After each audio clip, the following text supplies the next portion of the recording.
Hello, hello, and welcome to the latest installment of the Indie Initiative from Insider Gaming. I'm your host, as always, Mike Straw. Pleased to be joined today for a very special interview episode with the COO of Evil Empire, the studio behind Dead Cells, Ben Laulan. Ben, thank you so much for taking the time and joining me here. Hello, Mike. Hello, everyone. Thanks so much for having me. So before we get into the future of Dead Cells, let's take a minute and look back at what this series has gone through.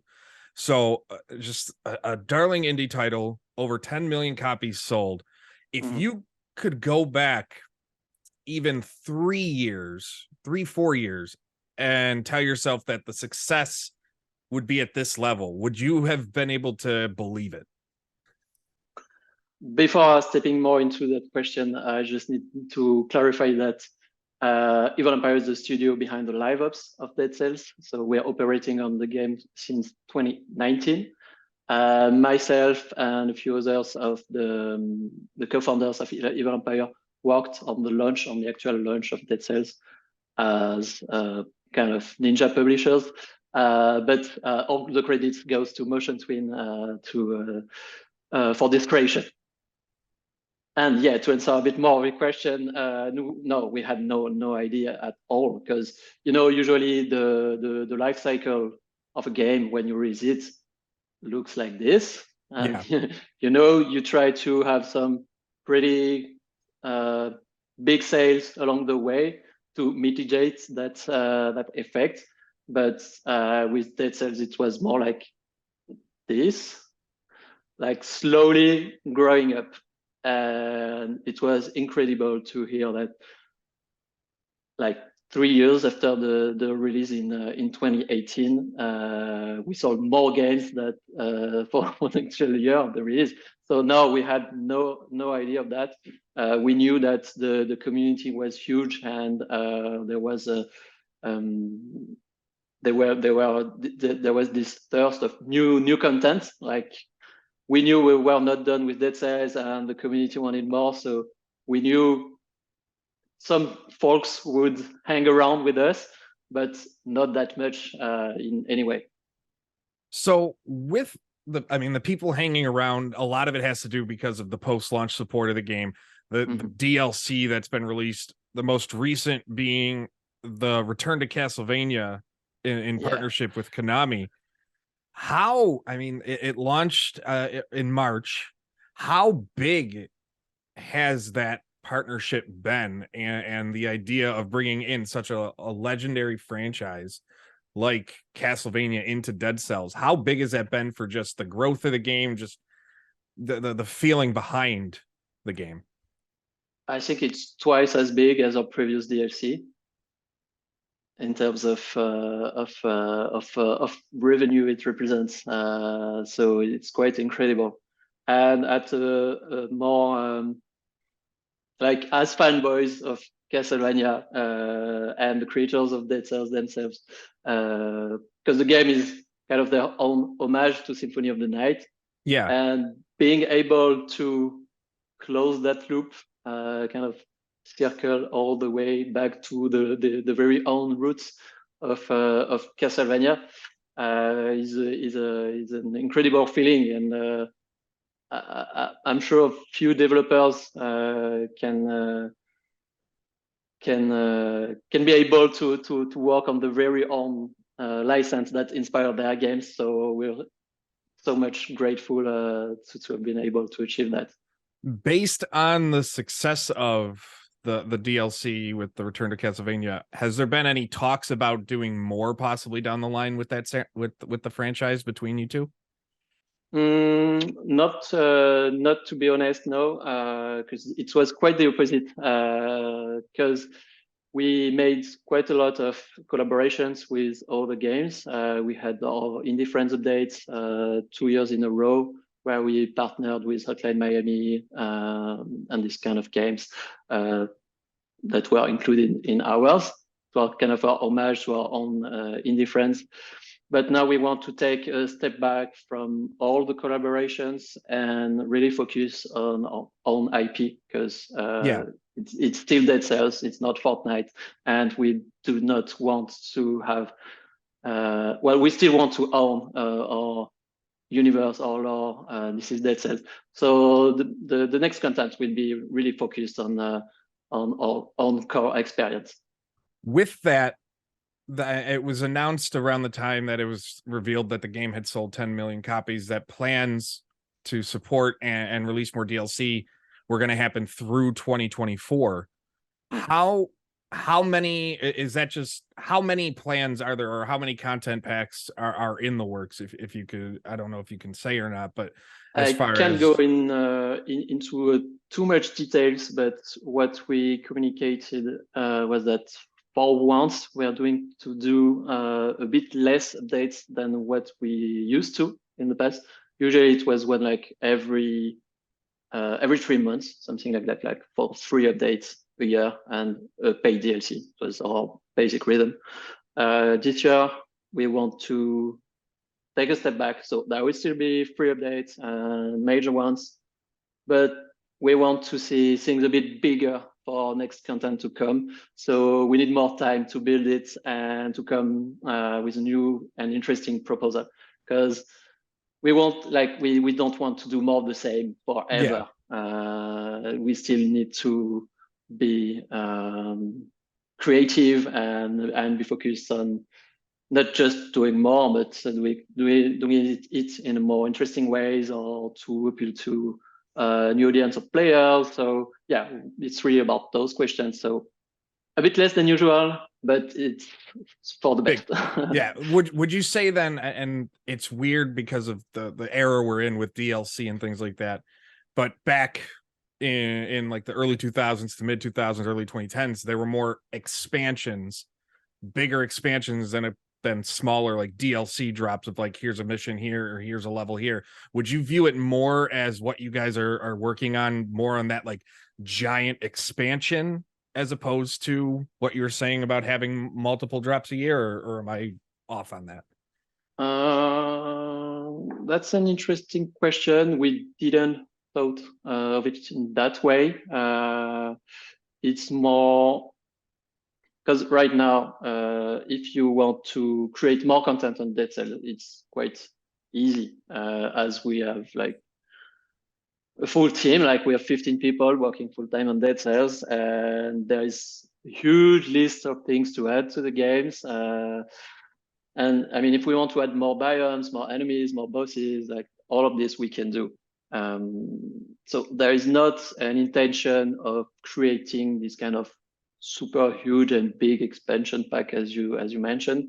But the idea is really to, okay, what can we add to Dead Cell that is like that we haven't done before? Like, how can we do things differently this time? How with Evil Empire, I mean, the game began with Motion Twin. Evil Empire comes in. How is it different compared to like, is there any different philosophies between like on where you want to take the game, or is everything kind of on the same page with the overall direction of where you want to go moving forward? I mean, we got to be on the same page, because Motion Twin are at the end of the line. Even if we develop everything ourselves at the end of the line, they still agree on whether or not this content is up to their standards. So I mean, we get to agree on that. But I would say that it's the same. It's just that the team is a bit bigger, and we're doing live ops, so the rhythm, the updates can be higher than it was for Motion Twin. But yeah, it's been like how many years now? Almost 5 years of the updates for Dead Cells, and more than 4 years of Evil Empire's work. So it's really about the collaboration that we built with Motion Twin, where step by step they managed to trust us with what we are doing with the baby, basically. Yeah. I have to admit that the first few free updates and the first DLC the Bad Seed, the first paid one, who was done by Evil Empire. I mean, they were a bit like, okay, let's see what you guys got. We trust you, but you better deliver. So we were like we needed to meet the expectation, and I think that we did. And since then, the trust began to grow more and more, and now we're at the point that they completely trust us with our vision of the game. We are aligned on the game design, the art, all of the parts of the game, and they know that that Dead Cells is in good hands with us. So yeah.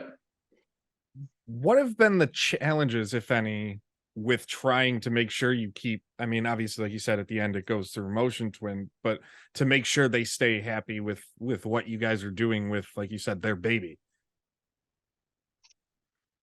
I can think of like big challenges. Like what they needed at the time was to be convinced that we won't fuck things up and that we were up to the task. So it took a bit of time to convince them that we were the right person and the right team to do it.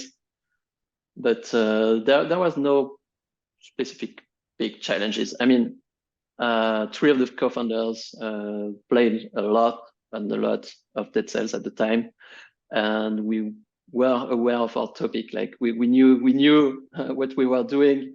We knew what was the game's vision, and yeah, we just wanted to respect that.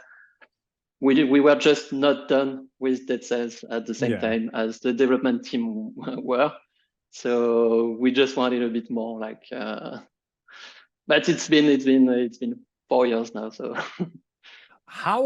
what has been the biggest change as far as the team, other than size? Because obviously it started such a small size, for 4 or 5 people, to growing to what it is now. But what have you seen as like the biggest change through the 4 years?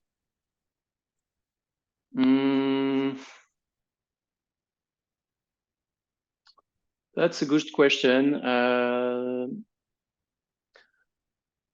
I think the reason and the content of the updates was one major one. Sorry, in the sense of before the game was in early access, so there was this big chunks of updates that added content to the core experience. And what we like to say is that we never left early access. So that's a way of seeing things. But now we understand how updates work, and that you need to have one update that really focused on your hardcore players. Like it's late game content, it's new mechanism for hardcore players, all this kind of stuff. And those are on another scale. There is all the things that we do for newcomers, or maybe more like casual players that still wants to have a taste of the Dead Cell experience. So we're also working on the onboarding, for instance. We had this big accessibility update that made the game accessible for lots more players with checkpoints and this kind of stuff. So now I think we have that vision that allows us to be able to speak to every type of community that could be interested in Dead Cells. Where do you see Evil Empire being able to take the Dead Cells franchise further? How much further basically can this series go from here, where it's at, as big as it is right now? That's a question for Motion Twin. But honestly, we have big plans for Dead Cells. Obviously, we don't want to stop there because like there's too much things to do with that IP. And as I say, we're still driven by the the creative side of things. So as long as we have ideas and we want to create like new mechanisms, new ways to play, that we will want to do more with the game. If at some point we're like, okay, now we're just milking an IP, then we would stop because that's not the plan. We still need to be focused on the quality of the game and what we add to it and to our players. So obviously, even though there's been over 10 million copies sold of the game since its launch, there are still players that may not have actually given Dead Cells a try. The game is now out on pretty much every platform, including now PS5.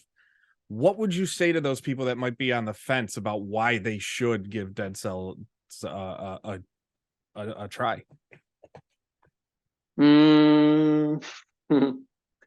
I would say if you think the game is too hard for you, just try the accessibility settings, because I know it's been helpful for a lot of us to be able to just play through the same level again and again, rather than being spawned at the beginning and the prisoner's quarters. That's something we are also, because we know it can be intimidating to start playing on a live ops game that is 5 years old. Like there is so many content, so many new things. You get like pop-ups sometimes, and like, okay, it's like too much information. But to those person, I would say just bear with us, because we have all of you in mind, and we want to work on something to really smooth that first approach to the game.